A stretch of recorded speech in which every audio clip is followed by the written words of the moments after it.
dizer, silencie. Pense bem antes de falar. Falar sem pensar é impossível.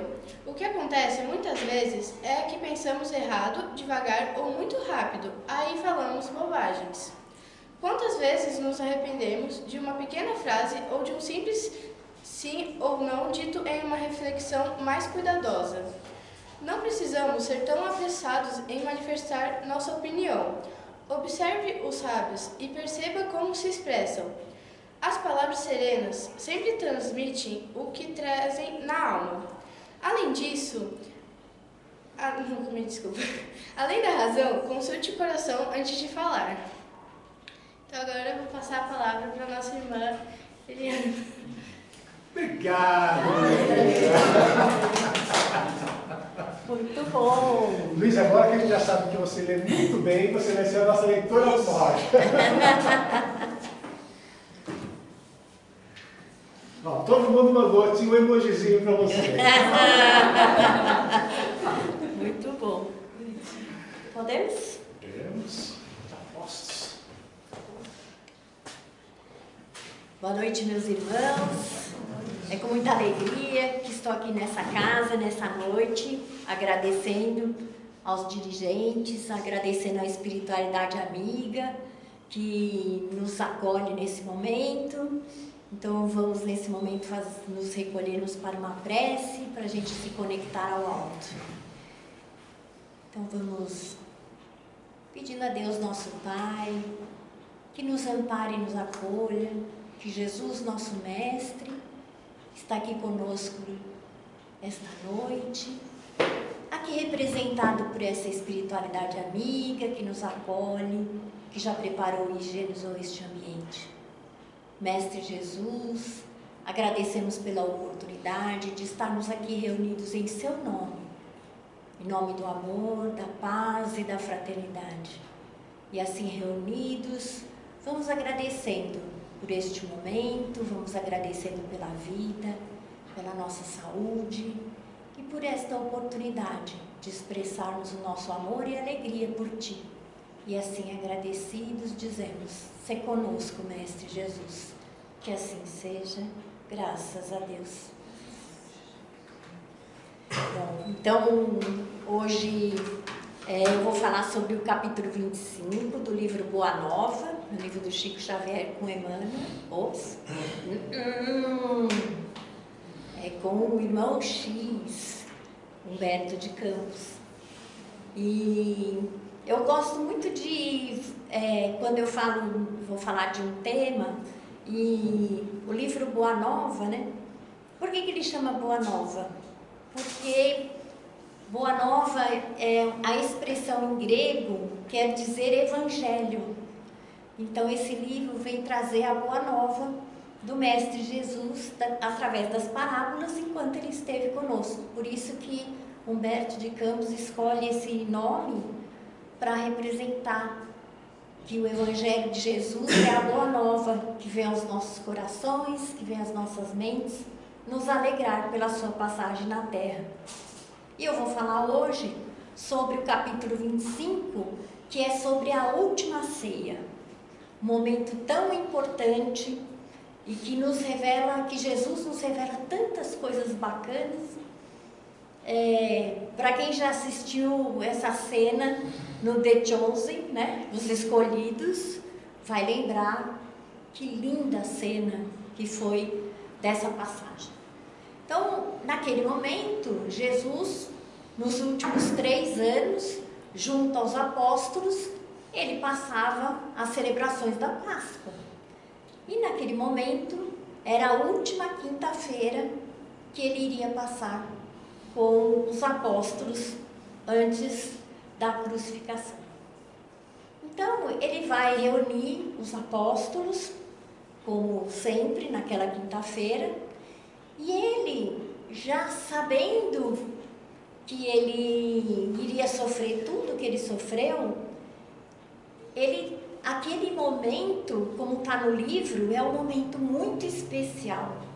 A espiritualidade amiga se fez presente E conforme na leitura a gente vai vendo a luz que aquela espiritualidade superior estava ali presente, porque Jesus, apesar de ser um espírito elevado, superior, ele estava encarnado como nós.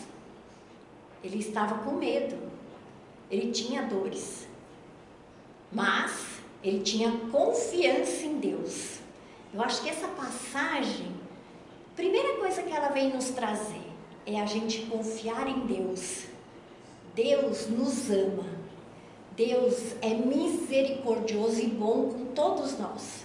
Nos dá a oportunidade da vida para que a gente possa seguir alegres, confiantes, com fé e enfrentando as dificuldades, como Jesus diz no texto. Vamos enfrentar as dificuldades com ânimo. O bom ânimo faz com que sejamos protegidos, que os bons espíritos estejam conosco. E aqui eu vou fazer meu marketing pessoal, porque eu sou marqueteira de anjo da guarda. Quem me conhece sabe, todos nós temos um espírito superior que cuida de nós.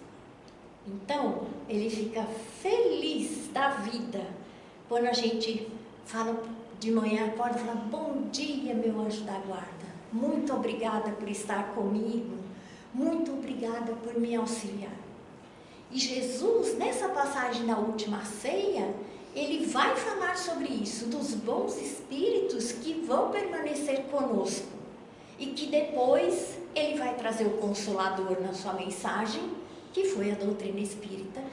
O que foi? Por que a doutrina espírita é o Consolador? Porque ela os espíritos vieram nos revelar o mundo espiritual. E aí a gente vai entender as belezas de estar encarnado e as belezas de quando estamos na pátria espiritual. Então, é importante a gente ter esse entendimento, que quando Jesus fala que depois viria o Consolador, foi esse momento em que o mundo espiritual se revela para nós, porque deixamos de ser criancinhas e já somos adolescentes espirituais e podemos assim ter a compreensão. Com dificuldade, é verdade, mas temos a compreensão. Então, nessa passagem, Jesus vai partir o pão, começa a conversar com os apóstolos, e os apóstolos percebem que ele está meio estranho, meio entristecido.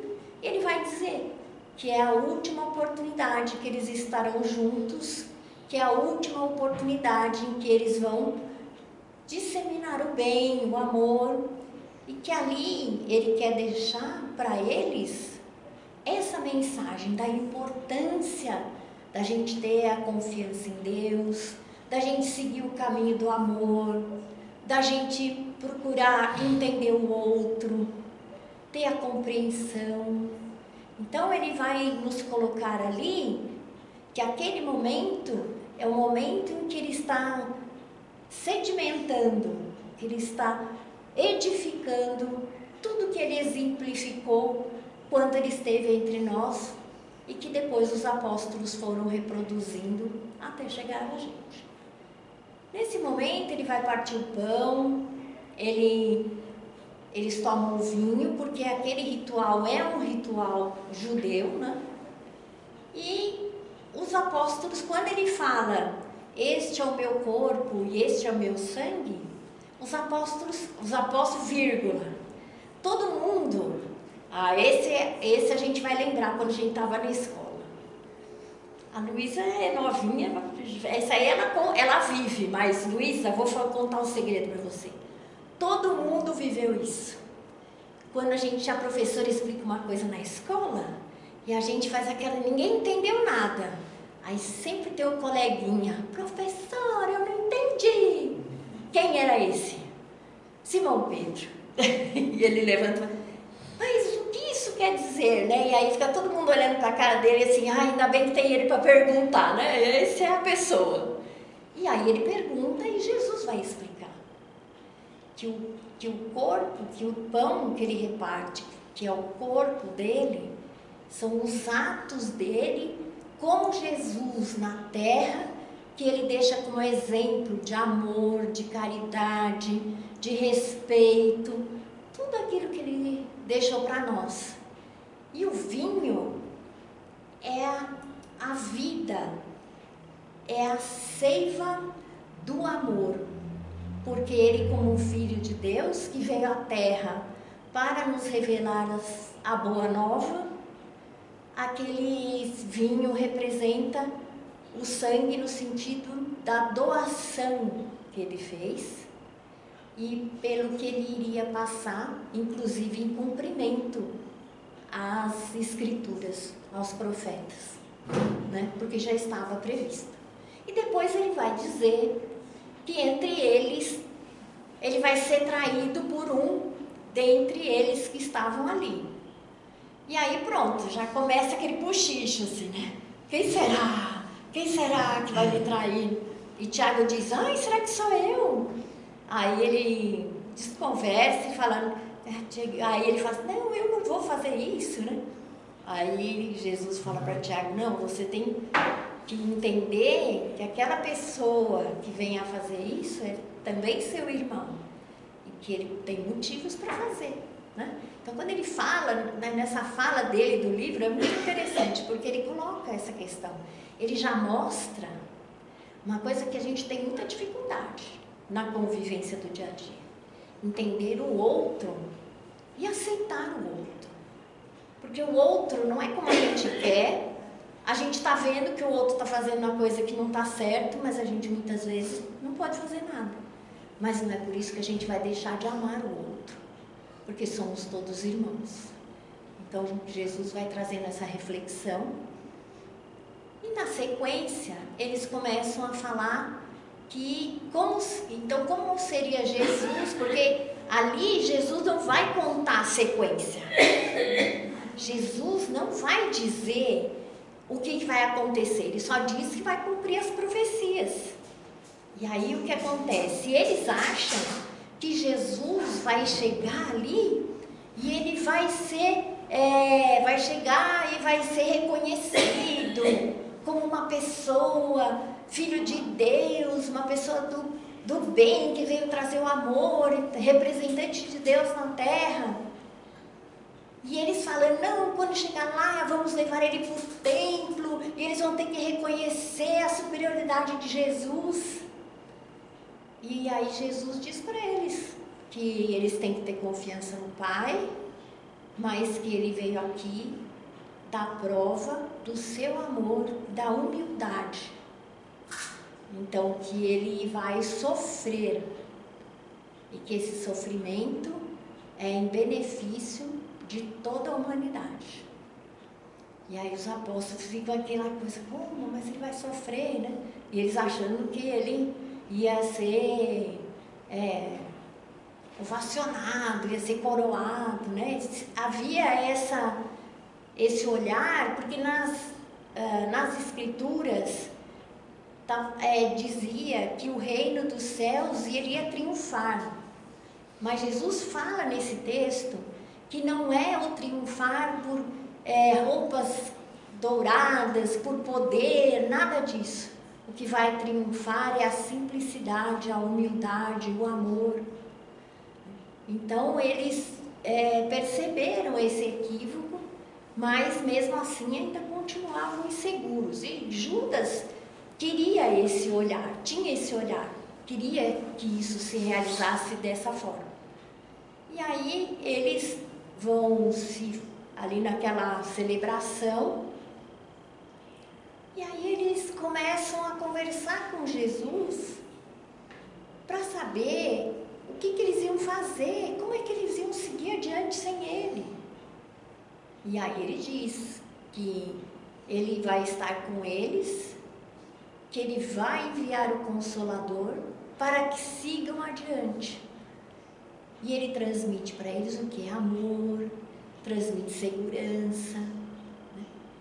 Mas ao mesmo tempo, eles têm uma sensação, estão em conflito, porque eles entendem que na cabeça deles, Jesus tinha que ter o poder da terra, o poder material, e ele diz que não, que é o poder de Deus, as leis naturais de humildade, de paciência, de tolerância, de fraternidade. E nesse caso ali, eles tinham esse conflito. Eles celebraram a Páscoa e Jesus, em determinado momento, se levanta, colocam uma vestimenta própria para lavar os pés, porque era uma tradição da quinta-feira. E nisso ele começa a lavar os pés dos apóstolos. E aí foi confusão número 2, porque aí eles não queriam, se rebelaram, e não... Aí ele pergunta para os apóstolos: vocês não dizem que eu sou o seu Senhor e o seu mestre? E eles dizem sim.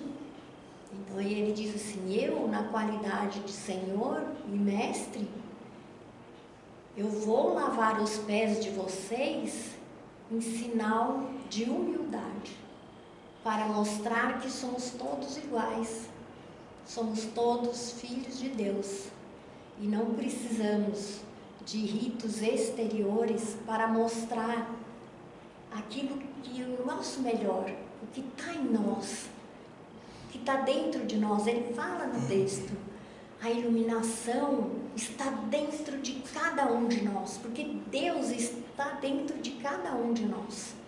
Então, na última ceia, Ele nos convida a que a gente ame a si mesmo, compreendendo que dentro de nós, essa chama sagrada é a chama de Deus.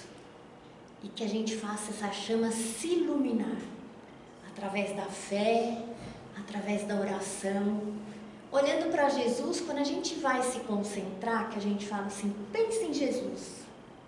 Por que a gente pensa em Jesus? Porque Jesus foi esse ser iluminado que esteve entre nós, que Deus nos deu alegria para que Ele mostrasse o que é a luz, que é sermos pessoas de fé, pessoas de esperança, apesar de todas as dificuldades da nossa vida. Porque como nós, Ele, quando esteve na terra, passou inúmeras dificuldades. Em nenhum momento, e eles questionam isso no texto, mas por que Deus não intercede por você? Porque eu tenho que respeitar e entender os desígnios de Deus, porque assim eu serei lembrado. Não serei lembrado pelo ouro, pelo poder, mas serei lembrado por aquele que, em benefício de vós, foi até a cruz. Então, Ele, 2026 anos depois, estamos aqui falando dele. Sentimos o amor de Jesus em nós, essa chama que a gente tem que iluminar, porque somos filhos de Deus, irmãos de Jesus, e Jesus cuida de nós através dos seus benfeitores.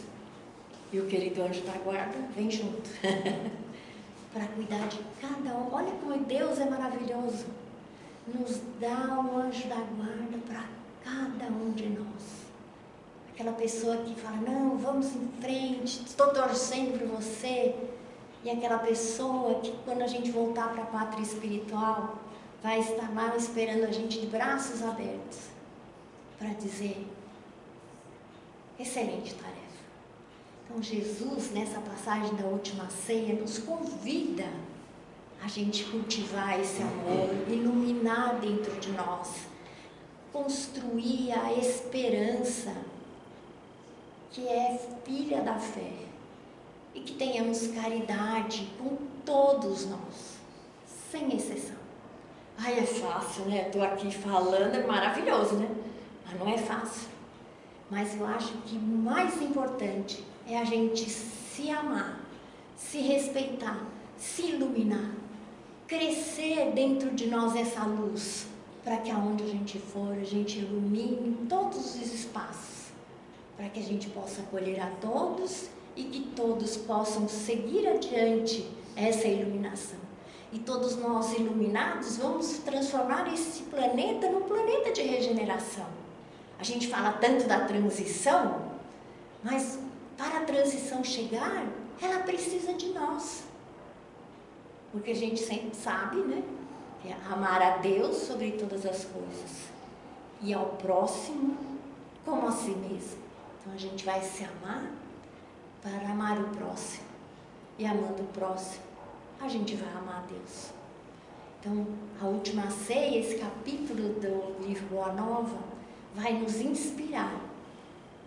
Deus traz Jesus até nós e Jesus, neste última celebração, nesse último momento, convivendo e sabendo daquele que o ia trair, estava naquela mesa. Ele jamais apontou o dedo e disse: olha, o traidor é aquele. Celebrou com ele, abençoou com ele, lavou os pés dele. Olha o quanto a gente tem que caminhar para chegar até esse grau de elevação de Jesus. A gente não pode ver uma pessoa buzinar atrás, que a gente já fica, tá buzinando por quê? Não é verdade? A gente não aguenta a menor contrariedade.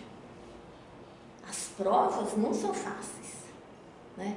A gente não vai dizer aqui que o mundo é de flores. O mundo é lindo, a natureza é maravilhosa. Mas Deus nos coloca à prova para saber se a gente tem confiança. E quando a gente tem confiança, aquela prova que é pesada, ela se torna leve. Porque Deus está conosco, os bons espíritos. Então a gente vai seguindo confiante, fortalecido. E essa força que Jesus coloca ali naquela última ceia, nos traz não só o alimento espiritual através da prece, da oração, mas nos traz sabedoria para que a gente tenha saúde do corpo e da alma. Jesus vai nos colocar isso naquela última ceia. Precisamos cuidar de nós, do nosso corpo físico e da nossa alma. Então, quando estamos equilibrados, elevados, a gente melhora a nossa saúde, a gente melhora o nosso humor. E é assim que Jesus se coloca diante de nós. Essa pessoa com esse coração do tamanho do mundo, que cuida de nós, que cuida do nosso planeta e que espera de nós aquilo que Ele deu. Né? Isso que a gente tem que compreender, que Jesus deu o seu melhor para nós. E a gente reconhecendo nele esta pessoa de amor e de paz. A gente tem que levar para o mundo essa mensagem que Ele traz para nós, que Ele deixou para os apóstolos naquele momento. Um mundo de amor e paz, que Deus nos colocou e traz Ele para essa referência que a gente tem de Jesus como guia e modelo, essa pessoa tão querida. E os bons espíritos, né, que o seguem e que estão conosco em todos os lugares, neste ambiente, é onde a gente estiver. Então a gente precisa levar em nossas vidas a confiança, o equilíbrio, a paz, através desses ensinamentos de Jesus, nosso guia e modelo. Então é isso, eu agradeço, deixo essa reflexão para vocês e espero que vocês tenham gostado. Foi uma alegria enorme estar aqui. E vamos, então, nesse momento de elevação, né, nessa presença maravilhosa dos benfeitores espirituais, vamos encerrando com a nossa prece. Querido Mestre Jesus, agradecemos pela oportunidade de estarmos aqui reunidos em Seu nome, através dos bons espíritos que nos inspiram, que nos acolhem, nos amparam, que eles permaneçam conosco por toda a semana, que possamos ouvir as suas palavras de amor, de fé, de paz, de confiança. Que possamos sair desta noite renovados e fortalecidos na nossa fé, no nosso amor, na nossa esperança. Que o Mestre Jesus semeie em nós as sementes do amor e da paz. Sejamos seus mensageiros do bem, do amor, e que possamos ser cada dia melhores conosco e com os nossos irmãos. Agradecidos a Deus, nosso Pai, vamos fazendo a prece que o Mestre nos ensinou. Pai nosso que estais nos céus, santificado seja o vosso nome, Senhor. Venha a nós o vosso reino e seja feita a vossa vontade, assim na terra como nos céus. O pão nosso de cada dia nos dai hoje, perdoai as nossas ofensas, assim como nós perdoamos a quem nos tem ofendido. E não nos deixeis cair em tentação, mas livrai-nos, Senhor, de todo o mal, pois vosso é o poder, o reino e a glória para todo sempre. Que assim seja, graças a Deus. Mais uma vez, muito obrigada.